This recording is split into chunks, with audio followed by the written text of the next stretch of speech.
சூரியன் சரியில்லை, சூரியன் கடுமையாக 8, 12 வச்சிருக்கு, உங்களுக்கு பல பிரச்சனைகளை சூரிய தசை, சூரிய புத்தி, சூரியாந்தரம் இல்ல மற்ற தசை எல்லாம் அந்த சூரிய புத்தி வரும்பொழுது அதனுடைய பிரச்சனையை காட்டும் அப்படின்னு சொல்லிட்டு நாங்க வச்சு சொல்றான்னு வச்சுக்கோங்க. அப்ப நீங்க என்ன செய்யணும், சூரியனுங்கே கெட்டாராங்க, சூரியனுக்கு அங்க எதுவோ கொடுக்கல, போன பிறவியில சூரியனுக்கு நீங்க செய்ய வேண்டிய விஷயத்த சரியா செய்யல, அதனாலதான் சூரியன் இந்த நேரத்துல அந்த மாதிரி வலிமை குன்றி வந்திருக்கார். ஒரு உதாரணத்துக்கு சொல்லணும்னா, ஒரு குழந்தைக்கு கரெக்டா 2 குழந்தை இல்ல 4 குழந்தைன்னு வச்சுக்கோங்க, அந்த 4 குழந்தைகளுக்கும் சரியான அளவுல சாப்பாடு கொடுத்தா அந்த குழந்தைகள் சரியான திடமாக வளர்ந்திருக்கும்.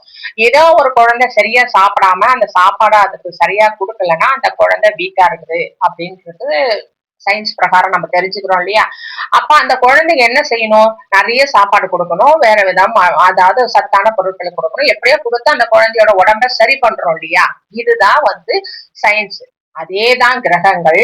ஏற்கனவே அந்த கிரகத்துக்குரிய காரகங்களை நாம் சரியாக செய்யாமல் வந்திருக்கிறோம். அதனாலதான் இந்த பிறவியில அந்த கிரகங்கள் நமக்கு வலிமை குன்றி நமக்கு பிரச்சனை தரக்கூடிய இடத்துல இருக்கு. அப்போ அதுக்கான வேலையை நம்ம செய்யணும், கொடுக்கணும். அங்க போயிட்டு நம்ம கேட்க கூடாது. கோவில்ல போய் பரிகாரம் செய்யறேன், ஓமம் செய்யறேன், வேற ஏதாவது பால் குடம் எடுக்கிறேன், ஏதோ ஒண்ணு நீங்க நேர்த்திக்கடன் செய்றீங்க இல்லையா, அது செய்யும் பொழுது சாமி கிட்ட இருந்து கேக்குறீங்க, இது வேணும் அது வேணும்னு.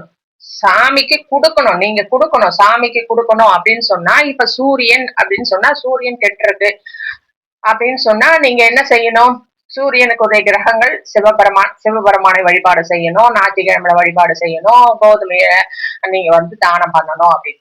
இப்ப சூரியனுடைய காரகத்துவம் என்பது அப்பா.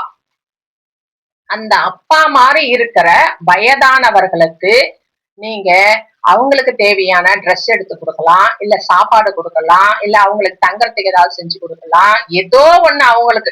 அப்பானா உங்க அப்பான்றதுல பெரியப்பா, சித்தப்பா, இல்ல வெளியில பாக்குற அப்பா ஸ்தானத்துல இருக்கிற அவங்கள அப்பான்னு கூப்பிடலாம் அப்படின்னு நினைக்கிற அந்த அப்பா ஸ்தானத்துல இருக்கிறவங்களுக்கு அத்தனை பேருக்கும் நீங்க இதை செய்யலாம். சரிங்களா. இது அவருடைய தானியம் அப்படின்னும் போது கோதுமையால செய்த சப்பாத்தியோ இல்ல கோதுமை பொருட்களோ அந்த மாதிரி கொடுக்கலாம், சிகப்பு கலர் ட்ரெஸ் வாங்கி கொடுக்கலாம். அடுத்து இதெல்லாம் செஞ்சுட்டு அவங்களுக்கு செஞ்சுட்டு நீங்க ஏதாவது அவங்களுக்கு உங்களுடைய வேர்வை தண்ணி சிந்தி வந்த கஷ்டமான அந்த சம்பாதிச்ச காசுல இருந்து அவங்களுக்கு அப்பா முறையில இருக்கிறவங்களுக்கு நீங்க செஞ்சுட்டு, அதாவது நீங்க கொடுத்துட்டு அதுக்கப்புறம் போய் சிவபெருமான் அவருடைய காரகம் இல்லையா சிவபெருமான், அவர்கிட்ட போய் கேளுங்க. முதல்ல கொடுத்துட்டீங்களா, கொடுத்துட்டு அதுக்கப்புறம் போய் அங்க கேளுங்க, இந்த மாதிரி எனக்கு கஷ்டமா இருக்குது, இந்த மாதிரி பிரச்சனையா இருக்கு, எனக்கு மன நிம்மதியை கொடு, சந்தோஷத்தை கொடு.